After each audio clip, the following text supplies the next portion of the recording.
Bueno, podemos arrancar.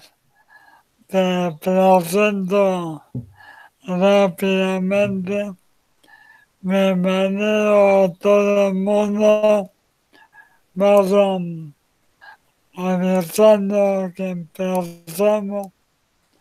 Hoy tenemos un nuevo, una nueva charla acerca de las preguntas placeras. Hoy vamos a abordar una pregunta más que interesante. La pregunta es si estamos solos. Y para eso hemos invitado a, a Marcelo Lárez, que es astrónomo, investigador en la Universidad Nacional, o sea, especializado en temas de búsqueda de vida en otros planetas. Así que es un honor tenerlo y bueno, todo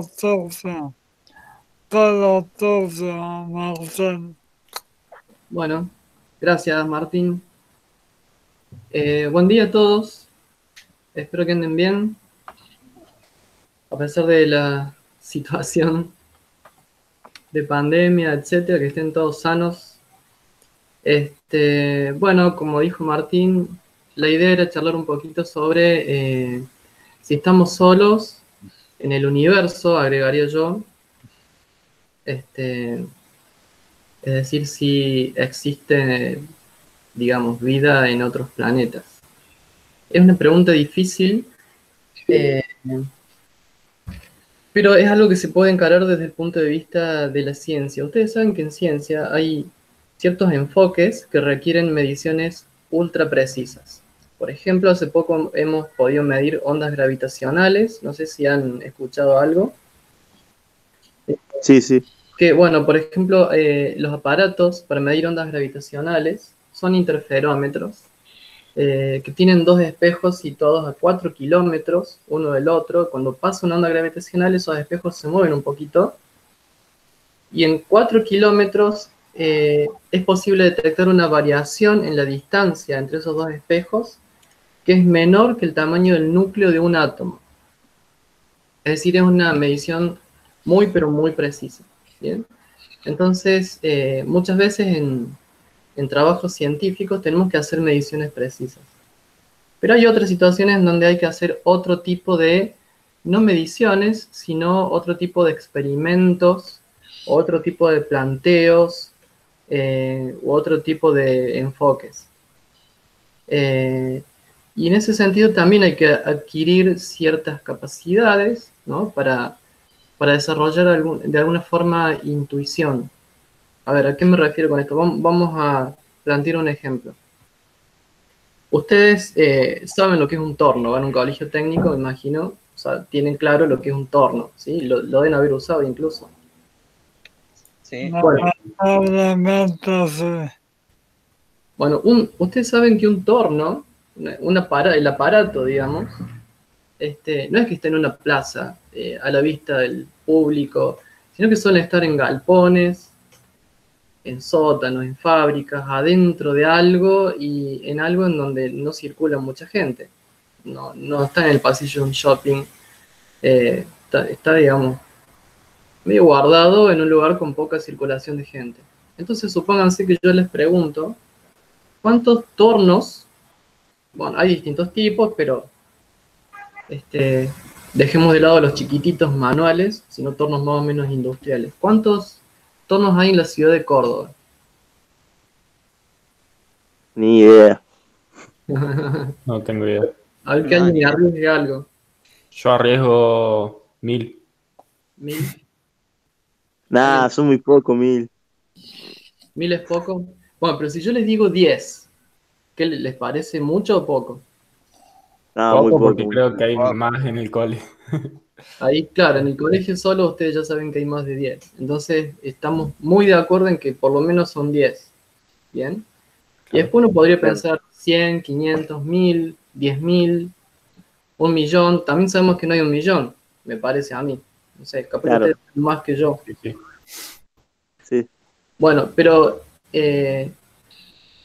supónganse que es primordial que ustedes me den una estimación lo más precisa posible de la cantidad de tornos en la ciudad de Córdoba. Entonces tendrían que empezar a pensar algo. ¿Sí? ¿Para qué se usan los tornos? ¿Cuántos torneros hay, por ejemplo? ¿Dónde se forma la gente capaz de manejar un torno? ¿Cómo haría yo si necesito fabricar algo con un torno y tengo que contratar a alguien que lo haga? ¿Cómo haría? ¿Sería fácil? ¿Sería difícil? ¿Está bien? O sea, uno se imagina, conseguir un plomero, por ejemplo, ¿es fácil o es difícil? Conseguir un músico de cámara, ¿es fácil o es difícil? Etcétera. ¿Está bien? Entonces Claro. uno podría empezar a pensar distintas cosas, como para, mediante algún argumento, arriesgar algún valor, o por lo menos el orden de magnitud de cuál es la cantidad de tornos en la ciudad de Córdoba. Y podrían dar alguna respuesta estimativa, por más que uno ni siquiera sabría dónde ir a buscar estos, supongamos que son 1000, ¿dónde los buscamos? No sabemos ni siquiera. ¿Está bien? Por ahí, no sé, vamos de la circunvalación para afuera, que sabemos que hay muchas fábricas, pero dentro de la ciudad debe haber muchos tallercitos, incluso en casas particulares hay tornos, ¿está bien? Y no sabíamos ni, no sabríamos ni por dónde empezar a buscar, ¿está bien? Pero sí podríamos saber que hay cierta cantidad, ¿bien? Podríamos decir que son muchos, ¿está bien? Bueno, el tema este de la búsqueda de vida extraterrestre tiene algo parecido, porque uno sabe que existen programas de búsqueda de vida extraterrestre, ¿sí? Se llama SETI por las siglas en inglés. Pero la primera pregunta que se podría hacer es, ¿por qué estamos buscando algo que no sabemos si existe? ¿Sí? O sea, no buscamos pitufos o robots gigantes. Buscamos vida extraterrestre y además tampoco buscamos necesariamente vida, sino que a veces buscamos vida inteligente. Entonces, si estamos buscando eso, estamos más o menos seguros de que debe haber en algún lado. Si no, ¿para qué buscar? ¿Está bien? Entonces la pregunta es, ¿por qué pensamos que hay? ¿Sí? Me estoy olvidando de pasarles diapositiva. Bueno, acá tengo un dibujo en torno, me parece. Entonces, un problema recurrente en ciencia es estimar la cantidad de cosas, ¿sí? Después, a medida que un área progresa, se pueden hacer mediciones más precisas. Pero a veces, cuando nos faltan datos, cuando estamos en un área emergente, tenemos que hacer estimaciones más o menos groseras. Y una estimación que uno puede hacer es, bueno, ¿cuánta vida puede haber en el universo? Más que en el universo, en la galaxia, ¿no? Ustedes tienen claro la diferencia entre una galaxia y el sistema solar, el universo. Hay como distintas escalas en todo esto, ¿verdad? Sí, sí. Y Más o menos. es mucho la diferencia. Es mucha la diferencia. Por ejemplo, una medida que se usa es la velocidad de la luz, ¿sí? Lo más rápido que puede viajar algo en el universo es la luz. Hay una limitación que está dada por la teoría de la relatividad general. Y bueno, en el vacío la velocidad de la luz es 300.000 kilómetros por segundo más o menos. Bueno, entonces para recorrer la galaxia de un extremo a otro, un fotón viajando a la velocidad de la luz tardaría unos 60.000 años. Eso nos da una idea del tamaño de nuestra galaxia. Y después si pensamos en el conjunto de galaxias, están muy separadas unas de otras. Así como las estrellas están muy separadas unas de otras, en otra escala, las galaxias también. Entonces cuando hablamos de búsqueda de vida extraterrestre, en realidad estamos pensando en nuestra galaxia. Bueno, esta tarea de estimar cosas o de arriesgar hipótesis sucede muchas veces en la ciencia. Por ejemplo, ustedes saben que hoy conocemos bien que el universo está formado por distintas componentes. Por ejemplo, materia oscura, energía oscura y materia que se llama bariónica, que es la materia que conocemos, de la que estamos hechos nosotros. Y tenemos más o menos un 20 y pico por ciento de materia oscura y casi un 70% de energía oscura, y apenas algo así como un 4% de materia bariónica, que es lo que realmente entendemos y lo que conocemos. Las estrellas, los planetas, nosotros, todos estamos hechos de materia bariónica. ¿Sí? Pero bueno, hay teorías que dicen que tiene que haber un tipo de materia que se llama materia oscura. Hace unos años, unas décadas, no se sabía cómo tenían que ser las propiedades de esa materia oscura. Entonces, lo que hacía la gente era simular universos con distintos tipos de materia oscura. ¿Alguien preguntó algo? No. Entonces, fíjense que acá nosotros le llamamos materia oscura fría, tibia, caliente, etc. Son distintas propiedades de la materia oscura que dan lugar a distintas estructuras en el universo. ¿Sí? Esto sería algo que representa la estructura en muy gran escala del universo. ¿Sí? Y si uno cambia el modelo de materia oscura, entonces cambia el resultado. ¿Bien? Y esto se hizo cuando todavía no teníamos datos suficientes para mapear el universo.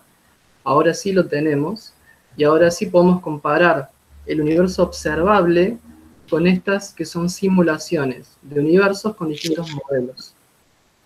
Y entonces hoy vemos claramente que hay uno de estos modelos que es muy parecido a lo que observamos y los otros modelos no.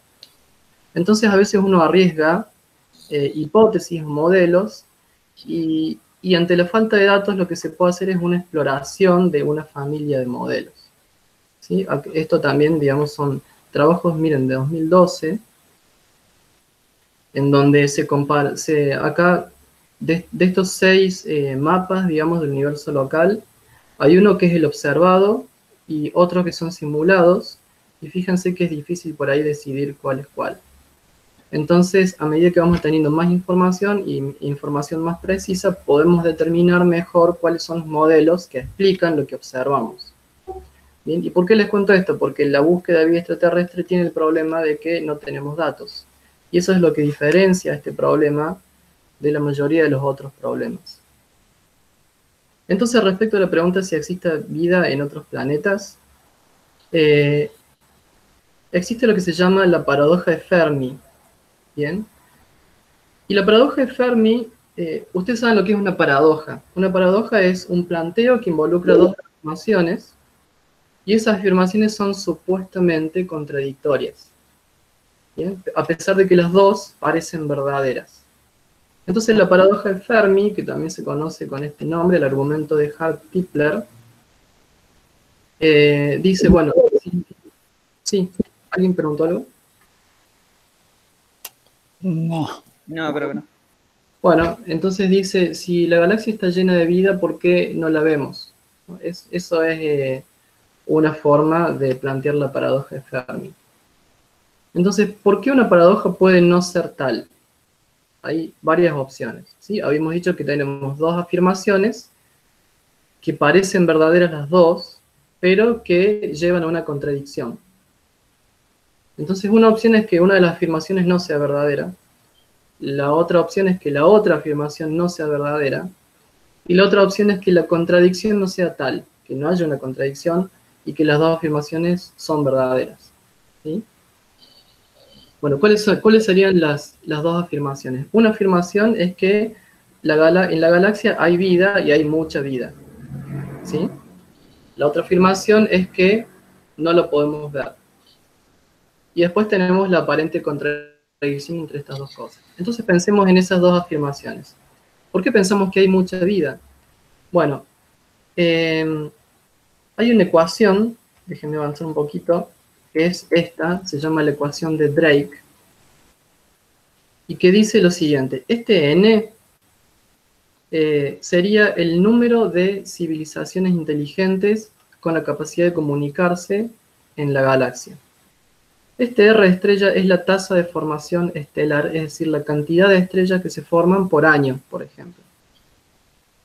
Bueno, la cantidad de estrellas que se forman es enorme, es muchísima porque la galaxia es muy grande y hay muchas estrellas, ¿sí? Bueno, de todas esas estrellas hay una fracción, que le llamamos FP, que tienen planetas. Hoy sabemos que esta fracción FP es bastante grande, digamos, por lo menos 0,5, digamos, esto es un número entre 0 y 1, ¿bien? 1 querría decir que todas las estrellas tienen planetas. 0,5 querría decir que la mitad de las estrellas tienen planetas. Bueno, y hoy sabemos que esta fracción es más parecida a 1 que a 0. Después, NE es el número de planetas de una estrella, el número promedio de planetas por estrella del conjunto de estrellas que tienen planetas, ¿sí? Ahora, del conjunto de planetas, que sería el producto de los primeros 3 factores, pensamos cuál es la fracción de esos planetas que forma vida, ¿sí? Bueno, de todo ese número, pensamos cuál es la fracción en donde esa vida se vuelve inteligente. De todo ese número pensamos en cuál es la fracción en donde esa vida inteligente desarrolla la capacidad de comunicarse con otras civilizaciones, ¿sí? Y este L es el tiempo de vida promedio de una civilización típica, ¿sí? Hola. Hola, sí. Hola, Marcelo. Quería preguntar, ¿cómo se estima qué planetas podrían llegar a crear vida? Bueno, eso es una cosa importante, porque fíjate que desde el punto de vista astronómico, este factorcito, la cantidad de estrellas que se forman por año, lo conocemos muy bien. La fracción de estrellas que tienen planetas la conocemos más o menos bien. La fracción de la cantidad de planetas promedio por estrella también lo conocemos cada vez mejor gracias a los satélites y los relevamientos que hacemos. Es decir, que estos 3 factorcitos, desde el punto de vista astronómico, más o menos lo conocemos bien, porque los medimos con telescopios, ¿está bien? Ahora, ¿cuál es la fracción de planetas en donde se forma la vida? Esto, o sea, de acá en adelante, no sé si ven la flechita de mi mouse, de acá a la derecha es todo desconocido en realidad. Entonces, ¿cuál sería el argumento? Bueno, por más que estos factores F, todos estos F son números entre 0 y 1, y esta L es una cantidad de tiempo en años, por ejemplo, 500 años, 1000 años, 10.000 años, o 100 años, ¿está? Entonces, por más que estos factores sean chicos, como estos 3 primeros factores multiplicados da un número muy, pero muy grande, ¿sí? Entonces, bueno, el resultado es que podría pasar que acá tengamos un número significativo de civilizaciones, y lo que más importa en este caso es, bueno, que sea mayor que 1, porque 1 seríamos solamente nosotros. Entonces, respecto de tu pregunta, ¿cómo sabemos cuál es la fracción? Bueno, la respuesta corta es no lo sabemos. La respuesta larga es, en realidad tenemos evidencia de solamente un planeta donde se formó la vida, que es el nuestro. No conocemos ningún otro. No tenemos del todo claro cómo se forma la vida, es decir, cuáles son las condiciones necesarias para que surja espontáneamente la vida. Hay teorías, digamos, hay proposiciones, está la teoría de la evolución, sabemos que primero se forma la vida monocelular, después multicelular, etcétera. No es que se forma un dinosaurio así de la nada. Es decir, más o menos se entiende el proceso, pero este factor en realidad no lo conocemos. Ya, ahí, Marcelo, meto un aporte en función de lo que hablamos en la primera charla con el doctor, no me acuerdo, Sí, eso me interesa. Que decía que en realidad en muchos casos lo que se está buscando es vida, bajo el concepto de vida que tenemos nosotros, pero en realidad, digamos, no sabemos si en otro lado hay vida bajo un concepto que nosotros desconocemos, digamos, ¿sí? Claro. Lo cual aumentaría la apertura de esta ecuación que vos estás planteando. Sí, por supuesto. O sea, primero podría ser que haya vida adentro de, no sé, una estrella de neutrones. adentro. ¿Por qué no? O sea, sería una vida que para nosotros sería completamente extraña, pero podría ser. No hay nada que lo impida, ¿está bien? De hecho, hay proposiciones de que dentro de las estrellas de neutrones, o dentro de estrellas, o en condiciones muy extremas, para nosotros podría haber vida también. De hecho, en la Tierra hay microorganismos que se llaman extremófilos, que viven en condiciones extremas. Por ahí Gabriel les debe haber hablado de esto. Sí, que se encontraron células fosilizadas en lava y esas cosas. Claro, claro. Yo tenía una pregunta. Sí, dale. ¿A qué se considera tipo una sociedad inteligente? O algo así, tipo fuera de nuestro concepto. ¿Cómo es una sociedad inteligente? Capaz, no estaría cantando el concepto de eso. Bueno, eso es medio filosófico, no es fácil de definir. Lo que uno hace es decir, bueno, ¿cuáles serían las propiedades de una forma de vida inteligente? ¿Está bien? ¿Qué sería capaz de hacer? ¿Está bien? Y bueno, no lo tenemos muy claro. Todas las ideas que tenemos son antropocéntricas, es decir, estamos pensando en nosotros mismos, de la misma forma que recién hablábamos de que la vida que imaginamos afuera es vida como la nuestra, que respira oxígeno, qué sé yo. Pero bueno, respecto de la inteligencia, uno está interesado en este caso en que la inteligencia lleva a la capacidad de comunicación. Es decir, consideramos que una forma de vida es inteligente si por lo menos es capaz de tener alguna representación simbólica de las ideas, es decir, que pueda escribir o que pueda expresar con sonidos o movimientos o algo, comunicarse, ¿está bien? Y codificar la información en una comunicación, lo cual es necesario para que nosotros nos enteremos de que existen. ¿Está bien? Por eso estos tres factorcitos, el vida inteligente que se puede comunicar, ¿sí? La L es de life, que bueno, de nuevo son factores que no conocemos del todo.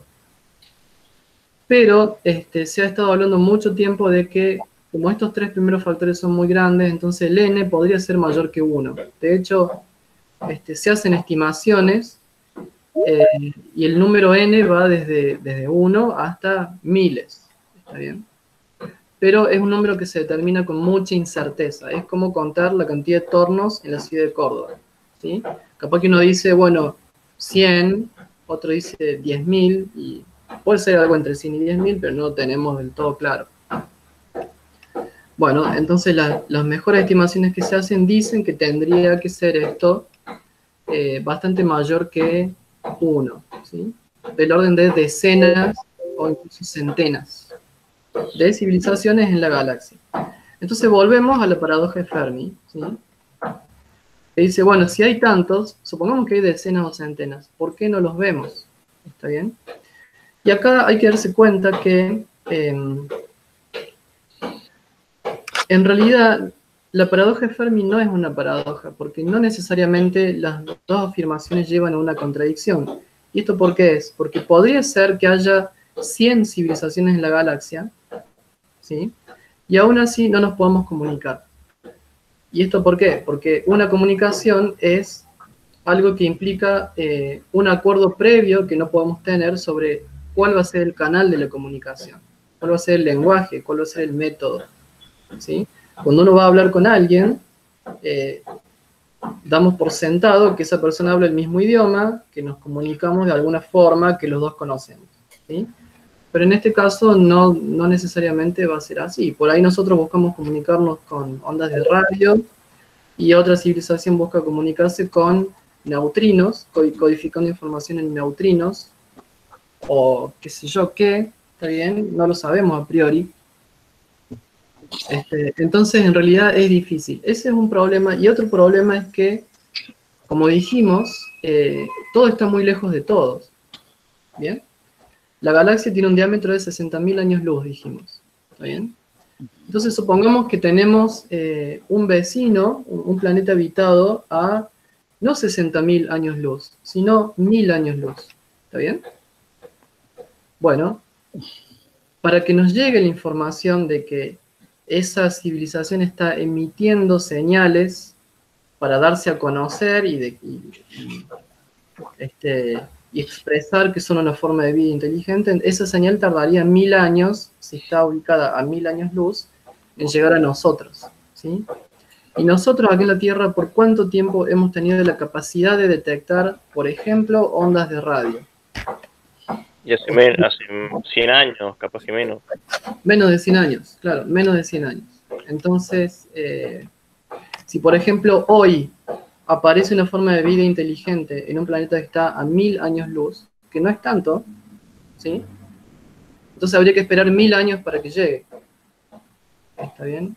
Entonces un problema, además de la falta de acuerdo previo en el canal de la comunicación, es que todo está muy lejos y que las señales, por ejemplo, electromagnéticas, viajan a una velocidad limitada, que es la velocidad de la luz. Las ondas de radio también viajan a la velocidad de la luz, ¿sí?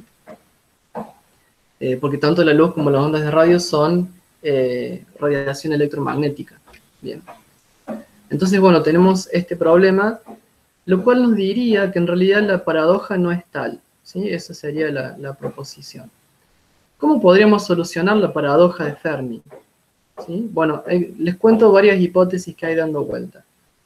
Por ejemplo, que la vida inteligente está y existe, e incluso ha estado en la Tierra, ¿sí? Bueno, esto es muy especulativo, pero es algo que se plantea. La hipótesis del zoológico, perdón que no me doy cuenta de cambiarlo, está en inglés, tiene que ver con comparar la población de civilizaciones en la galaxia con un zoológico, por ejemplo. Entonces, si de pronto abrimos todas las jaulas del zoológico y observamos cierto tiempo después, nos vamos a encontrar solamente con depredadores, ¿sí? Y si volvemos a observar un tiempo después, no vamos a encontrar ningún ser vivo en el zoológico.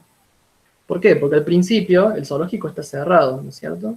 Entonces al principio los depredadores salen a buscar comida y se alimentan de otros animales menores, ¿sí? Entonces desaparecen los animales menores y quedan solamente los depredadores.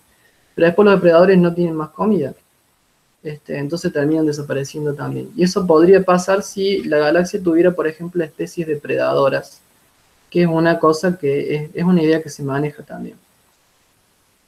La idea esta de panspermia viene de que podría pasar también que la vida se desparrama por la galaxia, por ejemplo, en la superficie de asteroides o cometas o cosas así.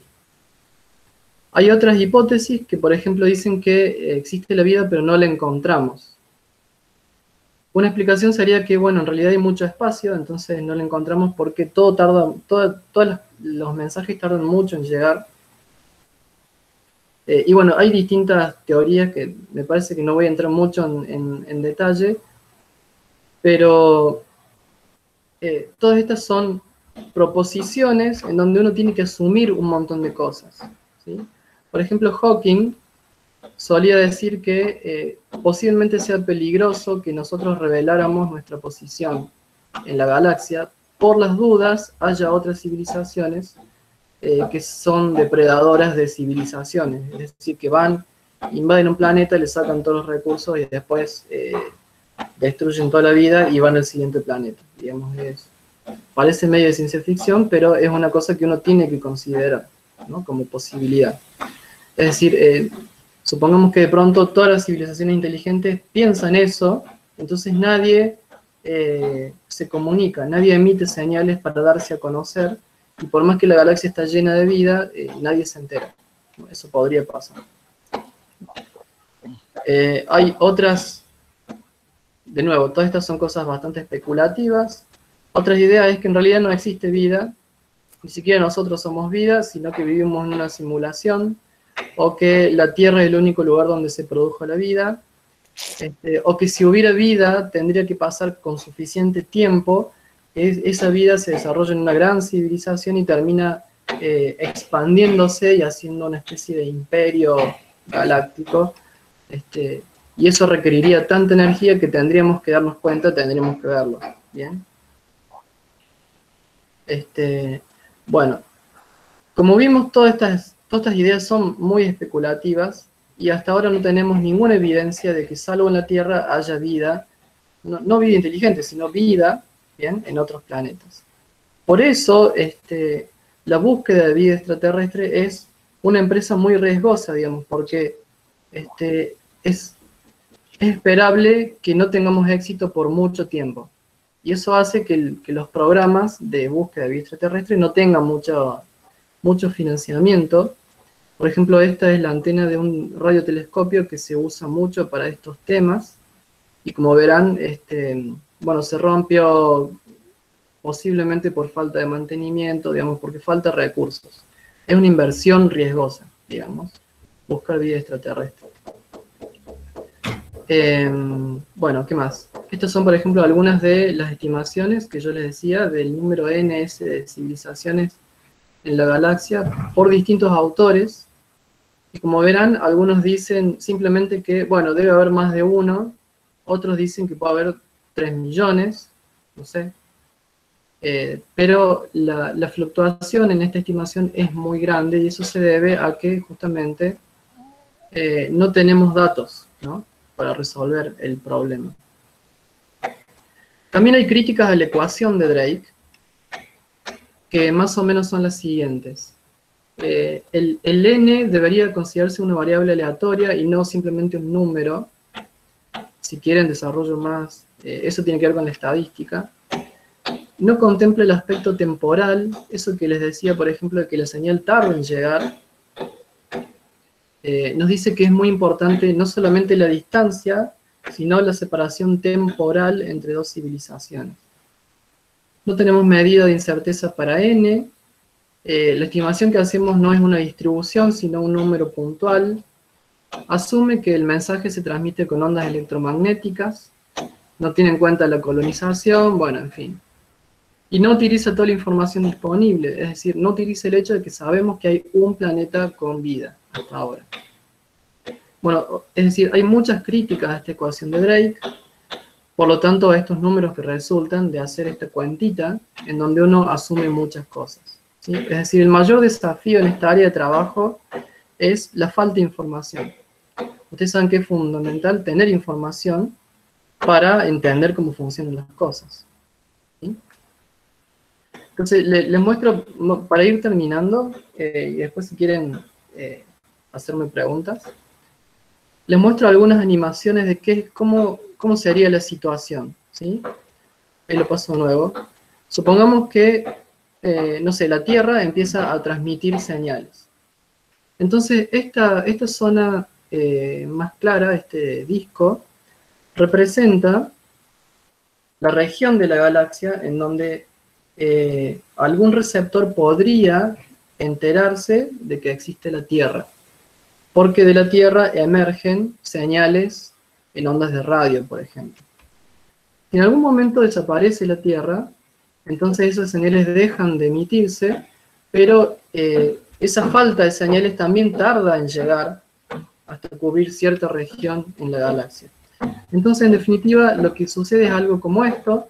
Primero es una burbuja, que nosotros llamamos la región de contacto causal, y después esa burbuja se empieza a vaciar desde adentro hacia afuera, a partir del momento en que la civilización deja de existir. Porque, por ejemplo, no sé, hay una guerra nuclear y se destruye todo. ¿Bien? Perfecto. Yo vi una película, o hay películas que muestran, por ejemplo, que no sé, los humanos descubren unas señales de una civilización muy lejana y tardan años en llegar, y cuando llegan ya no había civilización, digamos. Claro, porque el tiempo es un factor fundamental. No solamente la distancia, sino el tiempo. ¿Bien? Entonces, pensemos en lo siguiente, ¿no?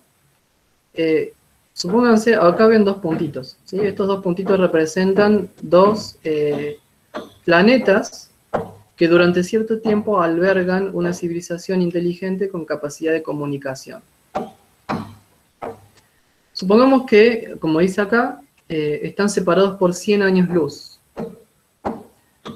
Y la capacidad que tienen de comunicación dura 50 años. Es decir, en algún momento surge, en este puntito de acá, una civilización y durante 50 años se puede comunicar. Es decir, emitir mensajes y recibir mensajes.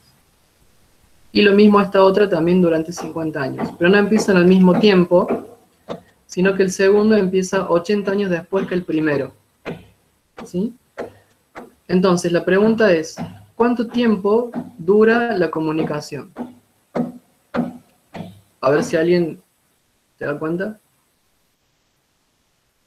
Este es un problema diferente al del torno, ¿no? Acá no hay que hacer una estimación grosera como sería, por ejemplo, el n de la ecuación de Drake. Acá hay que tener en cuenta que la comunicación se da en el espacio y en el tiempo, no solamente en el espacio o solamente en el tiempo.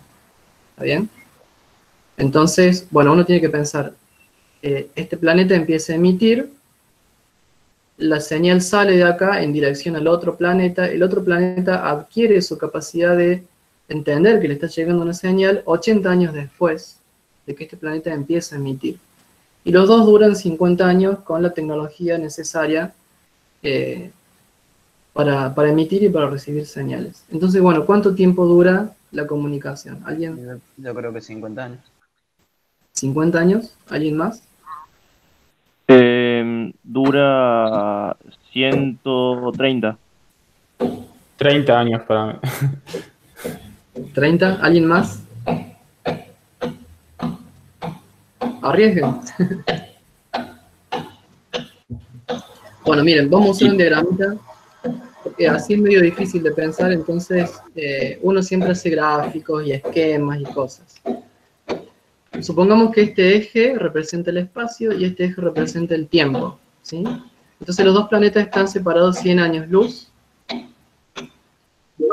Acá empieza un planeta digamos, acá surge la vida inteligente con capacidad de comunicación y 80 años después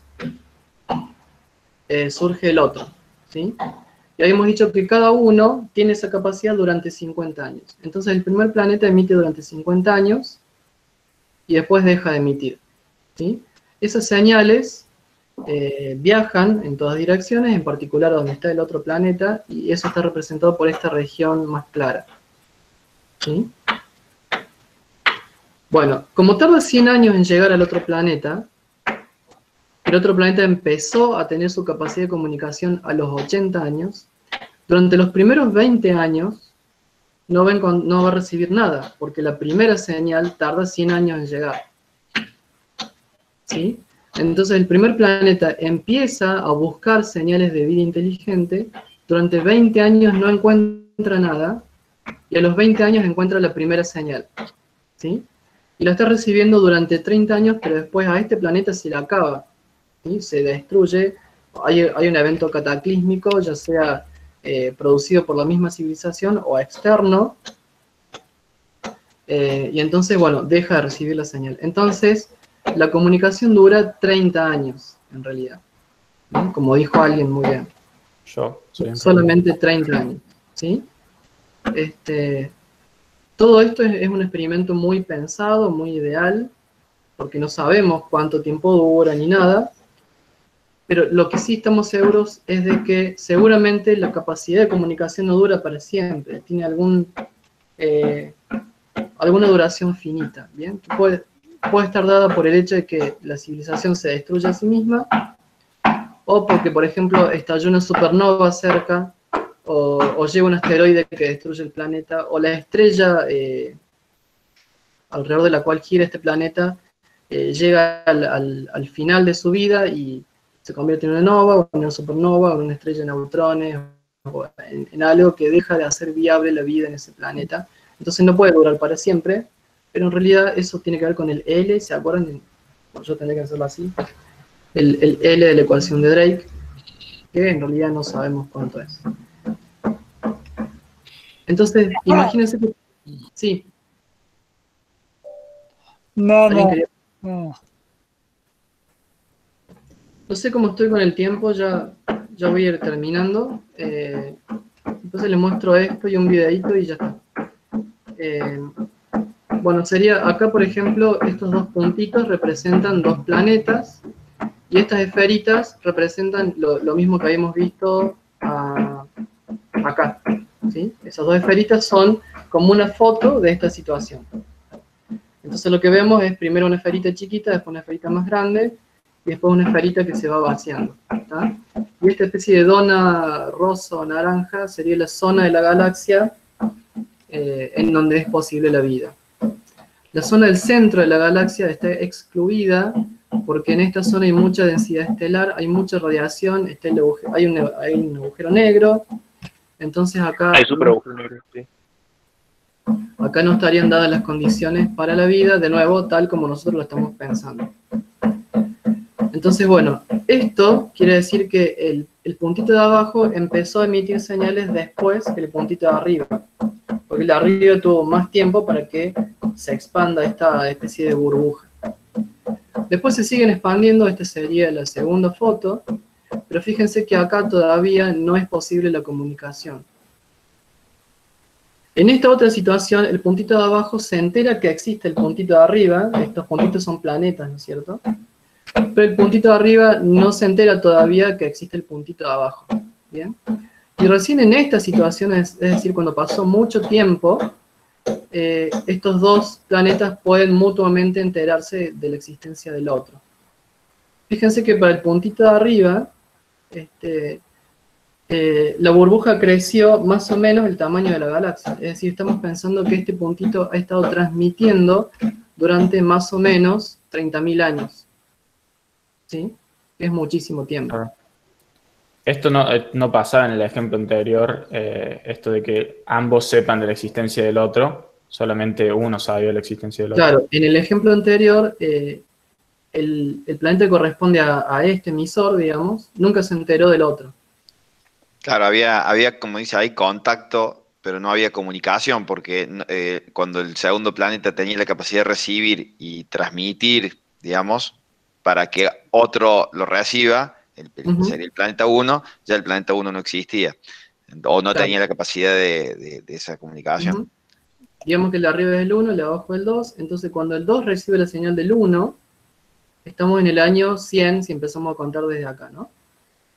Entonces le responde y no más, tarda 100 años más en volver el mensaje, entonces a los 200 años de que este planeta empezó a emitir, recién volvería un mensaje de respuesta, ¿está bien? Es decir, 150 años después de que este planeta perdió la capacidad de escucharlo. ¿Está bien? Entonces, bueno, lo que quiero mostrar con esto es que hace falta que un planeta esté emitiendo durante muchísimo tiempo, ¿bien?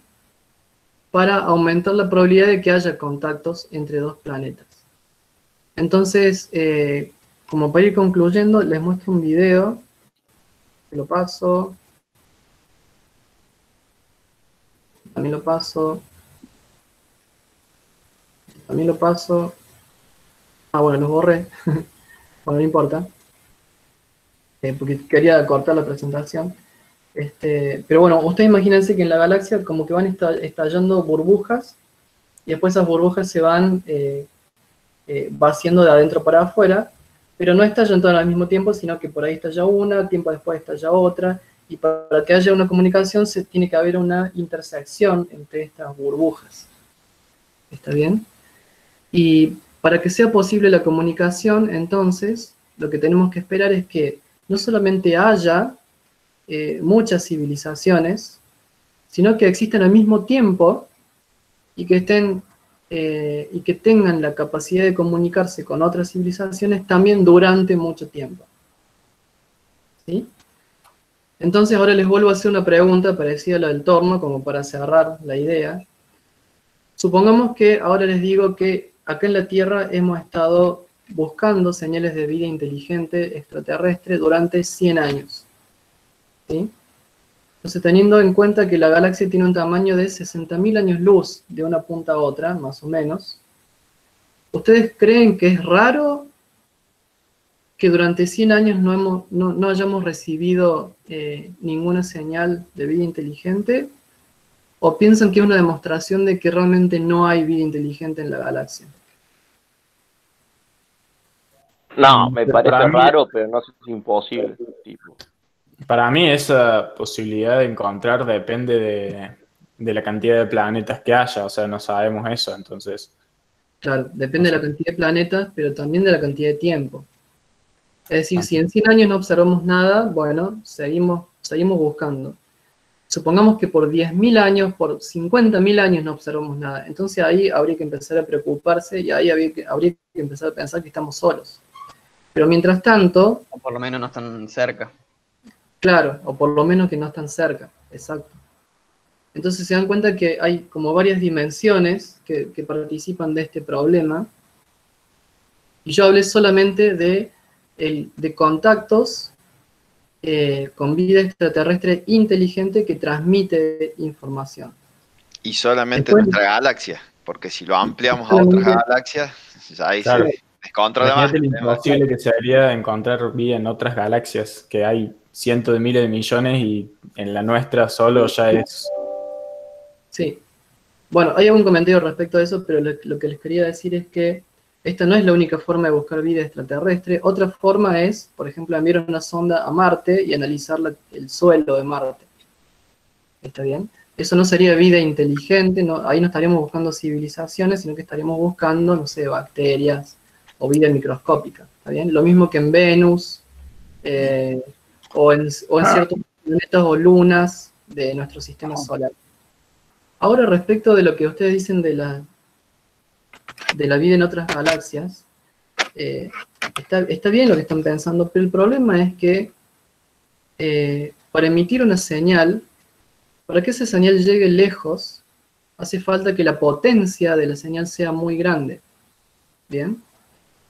Por ejemplo, hagamos este experimento. Supongamos que vamos al radiotelescopio más potente que haya sobre la faz de la Tierra.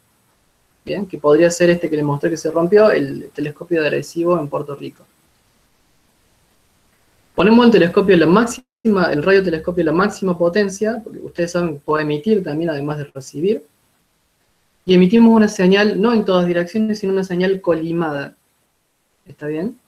Es decir, en una dirección específica. Y ahora supongamos, esto es un experimento pensado, que tenemos otro radiotelescopio igual, otro Arecibo, digamos, en el espacio, en la dirección en donde emitimos la señal, ¿bien?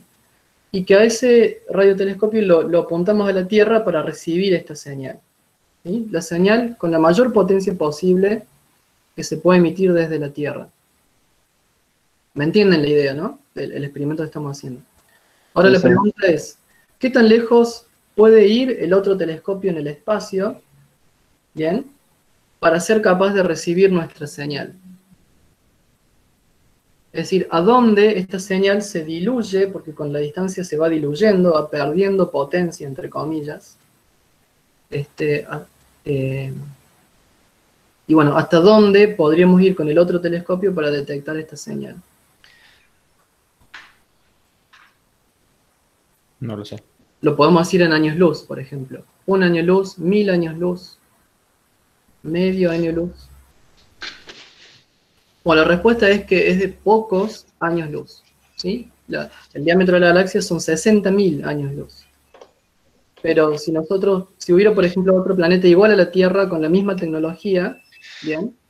Y estuviera emitiendo señales, entonces si está más de 4, 5 o 10 años luz, entonces ya esa señal no es suficientemente potente para que lo podamos detectar. Entonces, Yo cuando dije eso, Marcelo, está claro esto, y además también como son señales direccionales, tendrían que estar perfectamente alineados para que se vean. Cualquier corrimiento angular no las captarían. Pero el tema es que cuando uno amplía el concepto a otras galaxias, las chances de que haya otras civilizaciones con capacidad de comunicarse aumentan muchísimo, ¿no? Porque pasa esto, no nos vamos a poder encontrar, porque no coincidimos en tiempo, no coincidimos en espacio, Sí. pero que las chances de que existan aumentan, obviamente que aumentan muchísimo. Claro, es cierto que hay muchas galaxias, pero necesitaríamos que estas galaxias tengan civilizaciones que emiten señales con muchísima potencia. ¿Sí? Pero potencia, digamos, equivalente a la explosión de una estrella, más o menos, ¿sí? Porque recién ahí nosotros somos capaces de detectarlo. Entonces, para que una civilización tenga semejante capacidad, tendría que tener una escala casi de la galaxia, ¿no? Y bueno, eso también es algo que se ha considerado, pero de todas las galaxias que conocemos, que son muchísimas, en ninguna hemos visto ningún indicio de que haya en marcha algún proceso diferente de los procesos naturales que conocemos. Entonces, si bien es una posibilidad, tampoco, digamos, tenemos información de que haya pasado eso.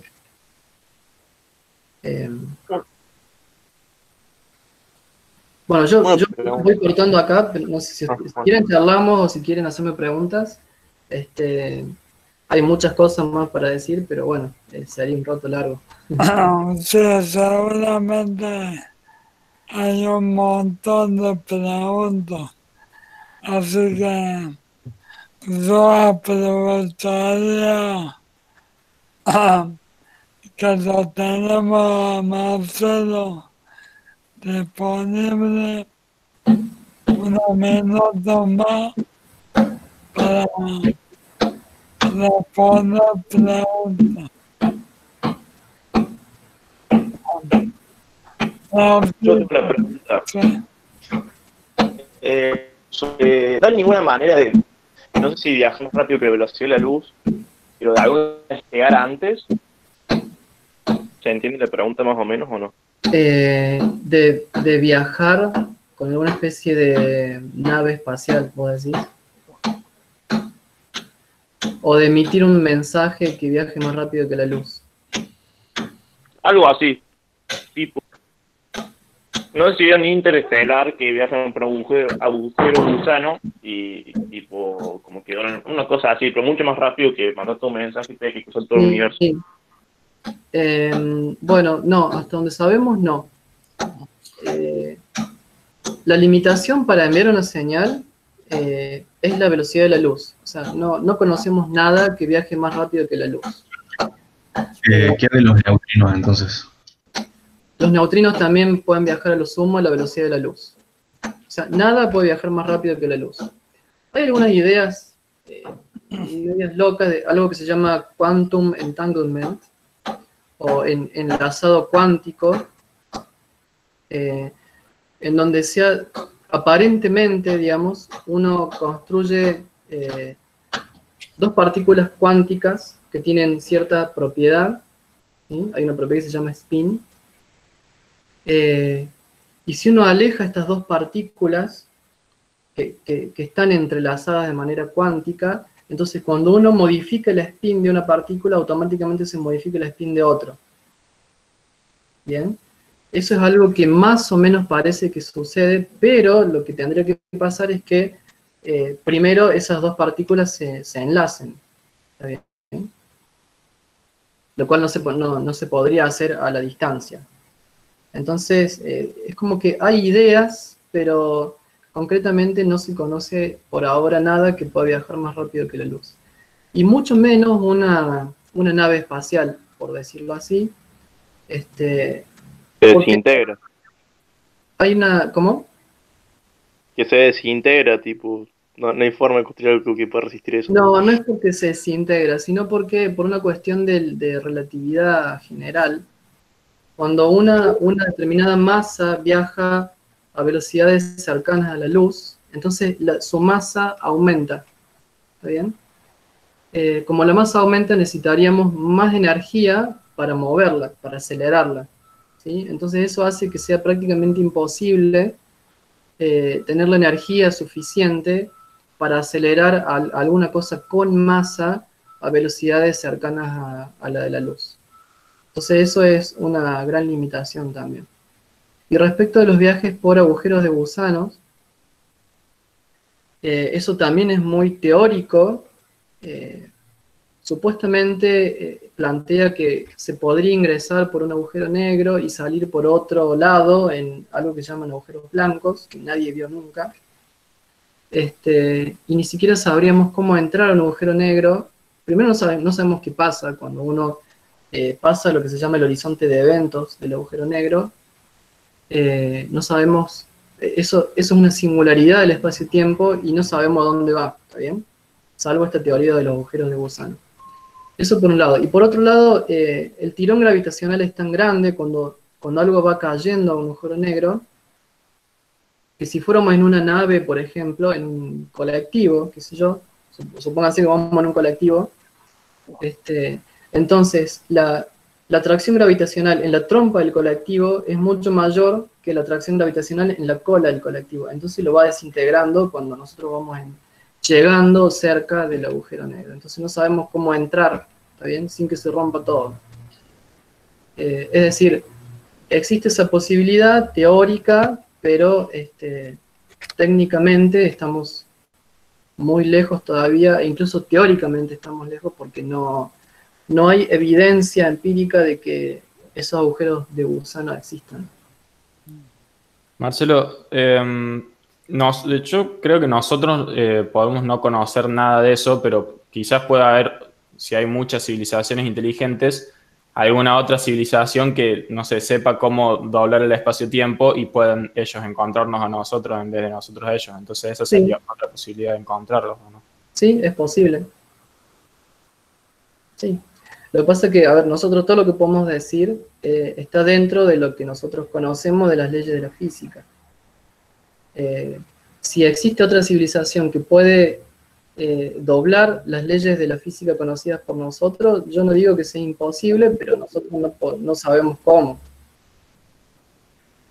Por ejemplo, viajar más rápido que la luz. Según todo nuestro conocimiento teórico es imposible, pero puede ser que alguien descubra cómo. Qué sé yo. Claro, ahí tenemos otra dimensión más de las que vos decías, Marcelo, y esta ha sido como un poco más filosófica, está la dimensión del tiempo, la dimensión de las distancias, Sí. y ahora hay que agregarle la dimensión del conocimiento, ¿no? También. En toda esta mezcla de cómo encontrarnos, o sea, más allá de que estén o no estén, de cómo encontrarnos. Sí. Bueno, eso en la ecuación de Drake está contemplado. Hay uno de los factores de la ecuación que era la capacidad de comunicarse. ¿No? Sí, pero los factores de la ecuación de Drake siguen siendo bastante antropocéntricos, porque está pensando en realidad en vida, que seas inteligente, lo cual entendemos, que quiere decir que adquiere la necesidad y la capacidad de comunicarse, y después que adquiere la tecnología, y que esa tecnología es la misma que conocemos nosotros. Claro, por ahí existe vida inteligente, pero no le interesa comunicarse, o sea. También, claro, es otra posibilidad. Sí. Y respecto a lo que decía Federico recién, me parece interesante que uno podría hacer una analogía más humana, ¿no? De que para comunicarse hay que coincidir en el espacio, cosa que ahora no podemos por la cuarentena, en el tiempo y en el conocimiento. Y eso es algo que vemos que pasa mucho, que por ahí hay mucha discusión o mucha grieta por la diferencia de conocimiento, no porque uno sepa más que otro, sino porque la experiencia de cada uno es distinta también. Entonces, es tan difícil el problema de la comunicación que lo tenemos nosotros mismos, digamos, viviendo en la misma ciudad y peleándonos por cosas. ¿Está bien? O sea, no logramos entendernos en muchas cosas, con lo cual, imagínense intentar entendernos con una civilización que ni siquiera sabemos si existe. Entonces, bueno, es un problema difícil pero interesante. Y por más que no tenemos datos, hay cosas que podemos pensar, hay planteos filosóficos, hay cotas que podemos obtener a partir de evidencia empírica, a partir de mediciones con telescopios. Por ejemplo, los primeros factorcitos de la ecuación de Drake, por lo que sabemos son cada vez más grandes, es decir, cada vez confirmamos que el número de estrellas que se forman es muy grande y que hay muchísimos planetas. Hace, no sé, 20, 30 años no conocíamos ningún planeta fuera del sistema solar y hoy conocemos algo así como 4.000, más de 4.000 planetas alrededor de otras estrellas. Entonces, como que estamos cada vez más convencidos de que un planeta, digamos, es algo habitual en la galaxia. Y hay planetas de distintos tipos.